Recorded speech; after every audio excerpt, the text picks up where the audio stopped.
Hello friends, this is Milan and welcome back to my channel. അപ്പോൾ ഇന്നത്തെ വീഡിയോയിൽ നമ്മൾ കാണുന്നത് ആപ്പിളിൻ്റെ ഏറ്റവും ലേറ്റസ്റ്റ് റിലീസ് ആയിട്ടുള്ള iOS 14.7. അതെ, നമ്മൾ കാത്തിരുന്ന ഒരു അപ്ഡേറ്റ് ആണിത്.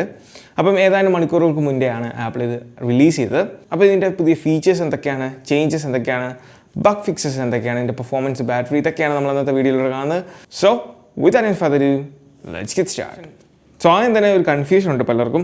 അതായത് കഴിഞ്ഞ ആഴ്ച ആപ്പിൾ ഈ ഒരു 14.7 RC വേർഷൻ റിലീസ് ചെയ്തിരുന്നു. അത് തെറ്റിദ്ധരിച്ച് അത് 14.7 ആണെന്ന് പലരും തെറ്റിദ്ധരിച്ചു. അതുകൊണ്ട് ഈ വീഡിയോ കാണുന്നതിൽ പലരും RC വേർഷൻ അല്ലെങ്കിൽ ബീറ്റ റൺ ചെയ്യുന്നവർ പലരും കാണും.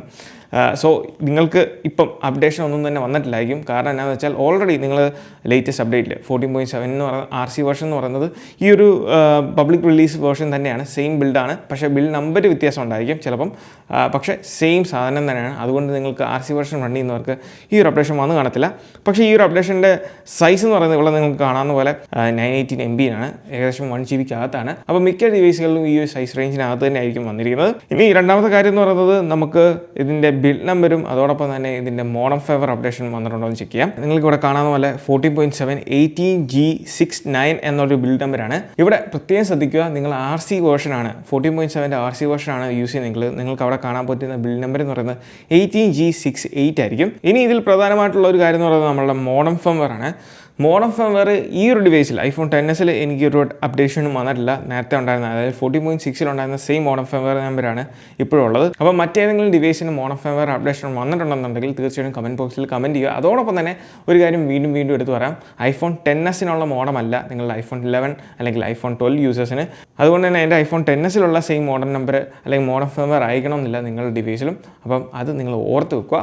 ഈ ഒരു അപ്ഡേഷൻ്റെ മേജർ ഫീച്ചർ എന്ന് പറയുന്നത് കഴിഞ്ഞ ദിവസം നിങ്ങൾ കണ്ടു കാണും, നമ്മളുടെ പുതിയ മാക്സേഫ് ബാറ്ററി പാക്ക് ആപ്പിൾ പുതുതായിട്ട് ഇൻട്രൊഡ്യൂസ് ചെയ്തതാണ്. ഏകദേശം 10,000 രൂപയാണ് നമ്മുടെ നാട്ടിലെ ഇന്ത്യൻ പ്രൈസ് എന്ന് പറയുന്നത്. ഏകദേശം 10,000 രൂപയാണ്.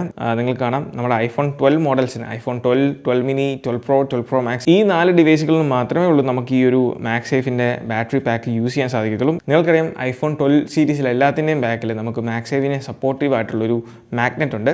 അതുകൊണ്ട് തന്നെ അതിൽ ഹോൾഡ് ചെയ്തിരിക്കും അല്ലെങ്കിൽ സ്റ്റിക്ക് ഓൺ ചെയ്തിരിക്കും. അതാണ് ഇതിൻ്റെ മെയിൻ അഡ്വാൻറ്റേജ് എന്ന് പറയുന്നത്. അപ്പോൾ 14.7 അപ്ഡേറ്റിൽ ആപ്പിൾ ഈ ഒരു ഡിവൈസിന് എല്ലാ iPhone 12 ഡിവൈസുകൾക്കും ഈ ഒരു മാക്സേഫ് ബാറ്ററി പാക്ക് സപ്പോർട്ട് കൊടുത്തിട്ടുണ്ട്. അപ്പം നിങ്ങൾക്ക് ഈ ഒരു മാക്സേഫ് ബാറ്ററി പാക്ക് സപ്പോർട്ട് ആണെന്നുണ്ടെങ്കിൽ 14.7 അപ്ഡേഷൻ മസ്റ്റായിട്ട് ചെയ്തിരിക്കണം. എങ്കിൽ മാത്രമേ ഉള്ളൂ നിങ്ങളുടെ ഡിവൈസിൽ ഇത് യൂസ് ചെയ്യാൻ സാധിക്കത്തുള്ളൂ. രണ്ടാമത് വന്നൊരു ചേഞ്ച് എന്ന് പറയുന്നത് നമ്മുടെ ഡോൾബി അറ്റ്മോസും ലോസ്ലെസ് ഓഡിയോ ആണ്.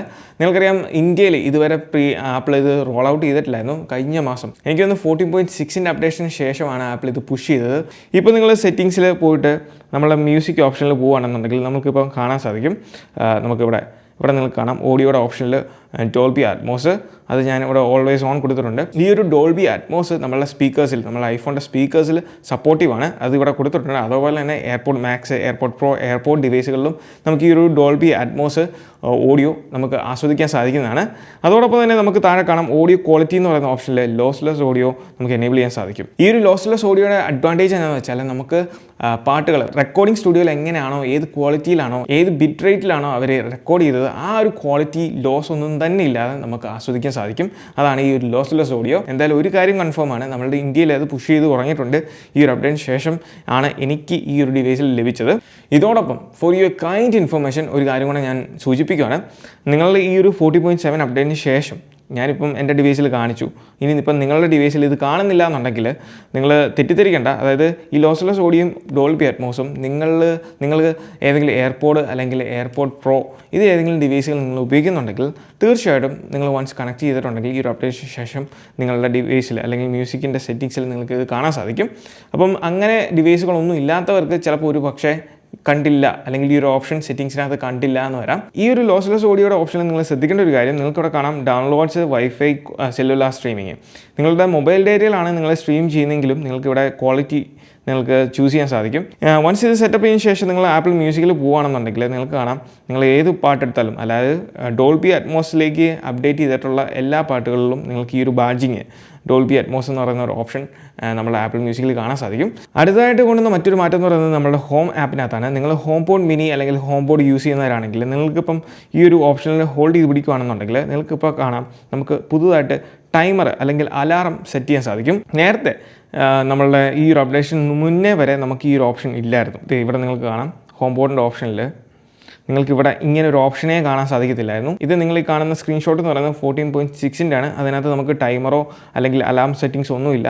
പക്ഷേ ഇപ്പോൾ നിങ്ങൾ നോക്കുവാണെങ്കിൽ അലാറമും കാണാം, സെറ്റ് ചെയ്യാം, അതുപോലെ ടൈമറും സെറ്റ് ചെയ്യാൻ സാധിക്കും. അപ്പോൾ നിങ്ങൾക്ക് ഒരു 5 സെക്കൻഡൊക്കെ സെറ്റ് ചെയ്യാൻ സാധിക്കും. അങ്ങനെ നമുക്കിവിടെ കാണാം ആ ഒരു ടൈമർ പോകുന്നത്. അത് കംപ്ലീറ്റ് ആയി കഴിയുമ്പോൾ നമ്മളെ ഹോം ബോർഡിൽ നിങ്ങൾക്ക് കേൾക്കാം ആ ഒരു അലാറമാണ് വർക്ക് ചെയ്യുന്നത്. ടൈമിൻ്റെ കൂടെ നിങ്ങൾക്ക് അലാറവും പുതുതായിട്ട് സെറ്റ് ചെയ്യാൻ സാധിക്കും. അപ്പോൾ നിങ്ങളുടെ ഇഷ്ടത്തിനനുസരിച്ച് സെറ്റ് ചെയ്തിട്ട് ഇവിടെ കൊടുക്കുകയാണെന്നുണ്ടെങ്കിൽ നിങ്ങൾക്ക് ഹോം ബോർഡിൽ അത് ആക്ടിവേറ്റ് ചെയ്യുന്നതാണ്. അപ്പോൾ ഇതൊക്കെയാണ് നമ്മളുടെ iOS 14.7 നിലവിൽ വന്നിരിക്കുന്ന ചേഞ്ച്. ഇനി ഇതിനകത്ത് വന്നിരിക്കുന്ന ബഗ് ഫിക്സസ് എന്തൊക്കെയാണെന്ന് നോക്കാം. ആദ്യത്തെ കാര്യം എന്ന് പറയുന്നത് iPhone 12 യൂസേഴ്സിനാണ്. iPhone 12, 12 mini 4 ഡിവൈസുകളിൽ മിക്ക യൂസേഴ്സും കംപ്ലയിൻറ്റ് ചെയ്തൊരു കാര്യമാണ് ഗ്രീൻ ടിൻറ്റ്, അവരുടെ ഡിസ്പ്ലേയിൽ ഗ്രീൻ ടിൻറ്റ് ഇഷ്യൂ. അപ്പോൾ ഈ ഒരു അപ്ഡേഷന് ശേഷം ആപ്പിൾ ഈ ഒരു ഇഷ്യൂ ഒരു പരിധി വരെ ഫിക്സ് ചെയ്തിട്ടുണ്ട്.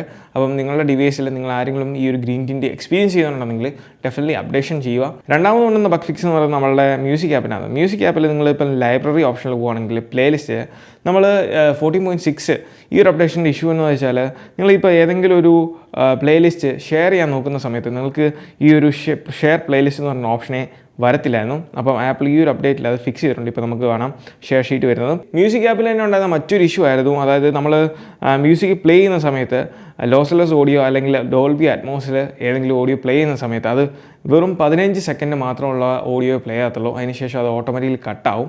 അപ്പോൾ ആ ഒരു ഇഷ്യൂ ആപ്പിൾ ഈ ഒരു അപ്ഡേറ്റിൽ ഫിക്സ് ചെയ്തിട്ടുണ്ട്. മൂന്നാമത്തെ ബഗ് ഫിക്സ് എന്ന് പറയുന്നത് നമ്മൾക്ക് അറിയാം iPhone 11 സീരീസിന് iPhone 11, 11 Pro, 11 Pro Maxൽ അവർക്ക് ബാറ്ററി ഹെൽത്തിൻ്റെ ഓപ്ഷനിൽ നിങ്ങൾക്ക് അതിനെപ്പറ്റി നമ്മളൊരു ഡെഡിക്കേറ്റഡ് വീഡിയോ ചെയ്തതാണ്. 14.5 ശേഷം 14.5 അപ്ഡേറ്റിന് ശേഷം ആപ്പിൾ ഒരു ബാറ്ററി കാലിബ്രേഷൻ പ്രോഗ്രാം തന്നെ കൊണ്ടുവന്നിട്ടുണ്ടായിരുന്നു 11 സീരീസിന്. ആ ഒരു പ്രോഗ്രാം ഇപ്പോഴും കണ്ടിന്യൂ ചെയ്യുന്നുണ്ടായിരുന്നു.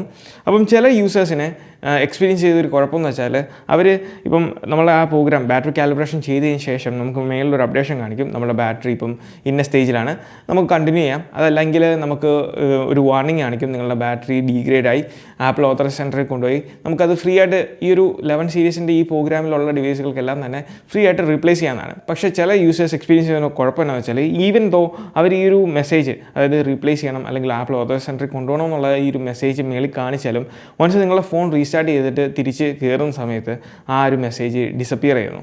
അപ്പോൾ ആ ഒരു ഇഷ്യൂ ആപ്പിൾ iPhone 11 സീരീസിന് ആപ്പിൾ അത് ഫിക്സ് ചെയ്തിട്ടുണ്ട്. അതുകൊണ്ട് നിങ്ങൾ ഇനി റീസ്റ്റാർട്ട് ചെയ്തിട്ട് തിരിച്ച് കയറുമ്പം ആ ഒരു ഇഷ്യൂ കാണിക്കത്തില്ല. നിങ്ങൾക്ക് ആ ഒരു മെസ്സേജ് റീപ്ലേസ് ചെയ്യാൻ അല്ലെങ്കിൽ എന്താണോ ആ ഒരു കാലിബ്രേഷന് ശേഷമുള്ള ആ മെസ്സേജ് അത് അവിടെ കാണാൻ സാധിക്കുന്നതാണ്. പിന്നീട് കൊണ്ടുവന്ന മറ്റൊരു ചേഞ്ച് എന്ന് പറയുന്നത് ആപ്പിൾ മെയിൽസ് ആപ്പ് യൂസ് ചെയ്യുന്നവർക്ക് 14.6 ഉണ്ടായിരുന്ന ഇഷ്യൂ എന്ന് പറയുന്നത് ഇന്നാക്യുറേറ്റ് ആയിട്ടുള്ള മെയിൽ നമ്പേഴ്സ് അല്ലെങ്കിൽ മെയിലിൻ്റെ എണ്ണം കാണിക്കുന്നത് ഇന്നാക്യുറേറ്റ് ആയിരുന്നു. അപ്പോൾ ആ ഒരു ഈ ഒരു അപ്ഡേറ്റിൽ ഫിക്സ് ചെയ്തിട്ടുണ്ട്. പിന്നീട് കൊണ്ടുവന്ന വലിയൊരു ബഗ് ഫിക്സ് എന്ന് പറയുന്നത് നമ്മളെ സെറ്റിങ്സിൽ വൈഫൈ ഓപ്ഷനിൽ നമ്മളെ 14.6 വരെ ഉണ്ടായിരുന്ന ഒരു ഇഷ്യൂ എന്ന് പറയുന്നത് നിങ്ങൾ ഏതെങ്കിലും ക്യാരക്ടർ, അതായത് പെർസെൻറ്റേജ് സൈനോ അല്ലെങ്കിൽ കോമയോ ഡാഷോ ഇങ്ങനെ ഏതെങ്കിലും ക്യാരക്ടർ യൂസ് ചെയ്യുന്ന ഏതെങ്കിലും വൈഫൈ നെയിം അല്ലെങ്കിൽ അങ്ങനത്തെ പേരുള്ള ഒരു വൈഫൈ നിങ്ങൾ കണക്ട് ചെയ്യാൻ ശ്രമിക്കുകയാണെങ്കിൽ നിങ്ങൾ കണക്ട് ചെയ്യുന്ന അല്ലെങ്കിൽ ആ ഒരു പേരിൽ ടാപ്പ് ചെയ്യുന്ന മൊമെൻറ്റിൽ തന്നെ നിങ്ങളുടെ വൈഫൈ ക്രാഷ് ആവും. അല്ലാന്നുണ്ടെങ്കിൽ നിങ്ങൾക്ക് ഒരിക്കലും റീ എനേബിൾ ചെയ്യാൻ സാധിക്കത്തില്ല. പിന്നീട് നിങ്ങൾ റീ എനേബിൾ ചെയ്യണമെന്നുണ്ടെങ്കിൽ നിങ്ങളുടെ ഡിവൈസ് റീസ്റ്റാർട്ട് ചെയ്യേണ്ട ഒരു അവസ്ഥയായിരുന്നു. അപ്പം ആപ്പിൾ ഈ ഒരു 14.7 അപ്ഡേഷനിൽ ഈ ഒരു ഇഷ്യൂ ഫിക്സ് ചെയ്തിട്ടുണ്ട്. ക്യാരക്ടർ ബേസ്ഡ് ആയിട്ടുള്ള വൈഫൈ പ്രസ് ചെയ്ത് അല്ലെങ്കിൽ കണക്ട് ചെയ്യാൻ നോക്കിയാൽ ഇനി നിങ്ങളുടെ വൈഫൈ ക്രാഷ് ആകത്തില്ല, ഡയറക്റ്റ്ലി നിങ്ങൾ കണക്ട് ചെയ്യാൻ സാധിക്കുന്നതാണ്. അപ്പോൾ ഇതൊക്കെയാണ് 14.7 വന്നേക്കുന്ന ബഗ് ഫിക്സസും ഫീച്ചേഴ്സും പറയുന്നത്. ഇനി ഇതിൻ്റെ പെർഫോമൻസ് ഞാൻ ഇത്ര നേരം ഒരു 3-4 മണിക്കൂറായിട്ട് യൂസ് ചെയ്യുകയാണ്. യൂസ് ചെയ്തിട്ട് 14.6 പോലെ തന്നെ തരക്കേടില്ലാതെ നല്ല പെർഫോമൻസ് തന്നെയാണ്. ഒരു കുഴപ്പവും എനിക്കിതുവരെ ഫീൽ ചെയ്തിട്ടില്ല. ഞാൻ ഓൾറെഡി നേരത്തെ വീഡിയോസിൽ നമ്മൾ അപ്ഡേറ്റ് വീഡിയോസിൽ പറഞ്ഞതാണ് 14.5 ശേഷം അല്ലെങ്കിൽ 14.5 മുതൽ ആപ്പിളിൻ്റെ അപ്ഡേറ്റ്സ് എല്ലാം തന്നെ വളരെ പക്ക സ്റ്റേബിളാണ്. എനിക്ക് യാതൊരു കുഴപ്പവും ഡിവൈസിൽ വന്നിട്ടില്ല. അതുകൊണ്ട് തന്നെ ഞാൻ വീണ്ടും ഒരിക്കൽ കൂടെ പറയുവാണ്, അതായത് നിങ്ങൾക്ക് നിങ്ങളുടെ ഡിവൈസിൽ ഇപ്പം നിങ്ങൾ 14.6 14.5 ആണ് നിങ്ങൾ റൺ ചെയ്യുന്നതെങ്കിൽ നിങ്ങൾക്ക് എന്തെങ്കിലും ഇപ്പം നിലവിൽ എന്തെങ്കിലും ബഗ് അല്ലെങ്കിൽ ഇഷ്യൂസൊക്കെ നിങ്ങൾ ഫേസ് ചെയ്യുന്നുണ്ടെങ്കിൽ ഞാൻ ഒരു കാര്യം ഉറപ്പ് പറയുകയാണെങ്കിൽ നിങ്ങളുടെ ഡിവൈസ് ഇങ്ങനെ ഇഷ്യൂസ് ഫേസ് ചെയ്യുന്നവർ ലാപ്ടോപ്പ് കമ്പ്യൂട്ടർ ഉണ്ടെങ്കിൽ നിങ്ങൾ iTunes ഉപയോഗിച്ച് നിങ്ങൾ അപ്ഡേറ്റ് ചെയ്യുക. നിങ്ങൾ കംപ്ലീറ്റ് എൻറ്റയർ ഓപ്പറേറ്റിംഗ് സിസ്റ്റമാണ് നിങ്ങൾ അപ്ഡേറ്റ് ചെയ്യുന്നത്. നിങ്ങൾ iTunes ഉപയോഗിച്ച് അപ്ഡേറ്റ് ചെയ്യുമ്പോൾ കാര്യം എന്ന് വെച്ചാൽ നിങ്ങൾ ശ്രദ്ധിക്കേണ്ടത് iTunes കണക്ട് ചെയ്യുമ്പം നിങ്ങൾ കാണാൻ പോകുന്ന ഈ ഒരു ഓപ്പറേറ്റിംഗ് സിസ്റ്റം അല്ലെങ്കിൽ ഈ ഒരു അപ്ഡേറ്റിൻ്റെ സൈസ് എന്ന് പറയുന്നത് 4GB അല്ലെങ്കിൽ 5GB സൈസുള്ള ഒരു ഫയലായിരിക്കും. അതിന് കാര്യം എന്താണെന്ന് വെച്ചാൽ ഇത് എൻറ്റയർ ഓപ്പറേറ്റിംഗ് സിസ്റ്റമാണ് അത് അപ്ഡേറ്റ് ചെയ്യുന്നത്. ഈ ഒരു പർട്ടിക്കുലർ അപ്ഡേഷൻ അല്ലെങ്കിൽ ചേഞ്ച് മാത്രമല്ല അതിൽ വരുന്നത്. അതുകൊണ്ട് തന്നെ നമ്മളുടെ സോഫ്റ്റ്വെയർ അല്ലെങ്കിൽ നമ്മുടെ ഡിവൈസ് ഇച്ചിരി കൂടെ ഒപ്റ്റിമൈസ് ചെയ്യും, ഇച്ചിരി കൂടെ ക്ലീൻ ആവും. അതുകൊണ്ട് തന്നെ നമുക്ക് അധികം ബഗ്ഗുകളെ റിമൂവ് ചെയ്യാൻ ക്ലിയർ ചെയ്യാൻ സാധിക്കുന്നതാണ്. അത് നിങ്ങൾക്ക് ഡയറക്റ്റ് iTunes ഉപയോഗിച്ച് കണക്ട് ചെയ്തിട്ട് അപ്ഡേറ്റ് ചെയ്യാം. അല്ലാന്നുള്ളവർക്ക് ipsw.me എന്ന് പറഞ്ഞ സൈറ്റിൽ പോയിട്ട് IPSW ഫയൽ ഡൗൺലോഡ് ചെയ്തിട്ട് അപ്ഡേറ്റ് ചെയ്യാവുന്നതാണ്. രണ്ടാമത്തെ കാര്യം എന്ന് പറയുന്നത് നമ്മുടെ ബാറ്ററിയാണ്. ബാറ്ററി എനിക്ക് തോന്നുന്നത് ഈ ഒരു 3 മണിക്കൂറത്തെ അല്ലെങ്കിൽ 4 മണിക്കൂറത്തെ യൂസേജും കൊണ്ട് എനിക്ക് കൃത്യമായിട്ട് പറയാൻ സാധിക്കില്ല. പക്ഷേ സോഫാർ 14.6-ലും 14.5-ലും കണ്ട പോലെ വളരെ നല്ല ബാറ്ററി ബാക്കപ്പ് എനിക്ക് കിട്ടുന്നുണ്ട്. ഈ ഒരു ബാറ്ററി ബാക്കപ്പിൻ്റെ കാര്യം ഞാൻ വെറുതെ പറയുമല്ല, പക്ക ഒപ്റ്റിമൈസ്ഡ് ആണ് ഈ ഒരു 14.5-ന് ശേഷം ഈ ഒരു iOS 14 എന്ന് പറയുന്നത്. ഈ ഒരു ഡിവൈസിൽ നിങ്ങൾ കണ്ടു കാണും ബാറ്ററി ഹെൽത്ത് 87 ഉള്ളൂ. എന്നിട്ടും നല്ല ബാറ്ററി ബാക്കപ്പ് കിട്ടുന്നുണ്ട്. കാരണം ബാറ്ററി ഹെൽത്തും ബാറ്ററി ബാക്കപ്പും തമ്മിൽ യാതൊരു കണക്ഷൻ ഇല്ല. അത് കണക്ഷൻ ഉണ്ടാകുന്നത് വളരെ ഡീഗ്രേഡ് ചെയ്യുന്ന സമയത്ത് മാത്രമേ ഉള്ളൂ ബാറ്ററി ബാക്കപ്പിനെ അത് അഫക്റ്റ് ചെയ്യുന്നുള്ളൂ. അതുകൊണ്ട് തന്നെ ഞാൻ ഈ അപ്ഡേഷൻ ഡെഫിനറ്റ്ലി എല്ലാവർക്കും റെക്കമെൻഡ് ചെയ്യുന്നു. തീർച്ചയായിട്ടും നിങ്ങൾ അപ്ഡേറ്റ് ചെയ്യുക. ഞാൻ പറഞ്ഞ പോലെ ബഗ്ഗോ ഇഷ്യൂസൊക്കെ ഉള്ളവർ അങ്ങനെ iTunes ഉപയോഗിച്ച് ചെയ്യുക. അപ്പം ഈ ഒരു വീഡിയോ നിങ്ങൾക്ക് ഇഷ്ടമായെന്ന് വിചാരിക്കുന്നു. ഈ വീഡിയോ ഇഷ്ടമായാൽ തീർച്ചയായിട്ടും പോയി നമ്മുടെ ലൈക്ക് ബട്ടൺ സ്മാഷ് ചെയ്യുക. ഇതുവരെ നമ്മുടെ ചാനൽ സബ്സ്ക്രൈബ് ചെയ്യില്ലെങ്കിൽ ആപ്പിൾ റിലേറ്റഡ് ആയിട്ടുള്ള ന്യൂസിനും വീഡിയോസിനും നമ്മുടെ ചാനൽ സബ്സ്ക്രൈബ് ചെയ്യുക. So once again this is me Milan. Catch you guys in the next video. Till then, peace.